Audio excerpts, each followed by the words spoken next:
शिवबांची माता भाग्य कोणते अजून, हिंदवी स्वराज्याचा पताका नभी अभिमानाने डोलते, लक्ष देऊ नाही का मी जिजाऊ बोलते.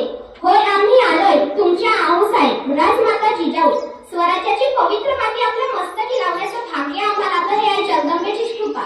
पण एक काळ असा होता मावळ्यानं या मराठी मातीच्या उरावर अनेक परकीय सत्ता थया नाचत होत्या.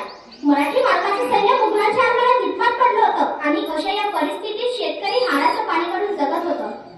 आणि अशा या परिस्थितीत सिंदखेडच्या खालसा राणी व लखुजी राजे यांच्या घरी आम्ही जन्माला आलो.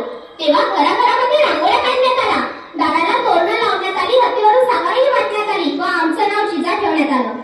जिजा म्हणजे जय आणि विजय. आजूबाजूला सरदारांची वर्देही, युद्धाचे नाव पाय सल्ला मसलती आणि न्यायनिवाडे तर नित्याच्याच, हे असं होतं आमचं बालपण. युद्ध कला आम्ही शिकलोच, पण याबरोबर 700च्या वर मुलींची आम्ही एक फौज तयार केलेली.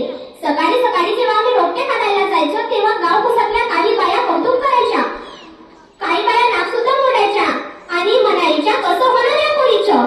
पण आम्ही निश्चय केलेला स्वतः बरोबर इतरांचंही रक्षण करता आलं पाहिजे. आणि तलवार चालवतो कुणासाठी हा आम्हाला प्रश्न पडला. मालसर राणीच्या इच्छेखातर आम्ही 6 भाषा शिकलो. मराठी, संस्कृत, हिंदी, उर्दू, फारसी, कन्नड ह्या अशा आम्ही 6 भाषा शिकलो. रामायण महाभारताबरोबरच नामदेवाची गाथा हे आम्ही वाचल्यावर समजूनही घेतले. पण आमच्या मनात एक प्रश्न निर्माण झाला, धर्म म्हणजे काय? धर्म म्हणजे मानसकान की कर्मकान?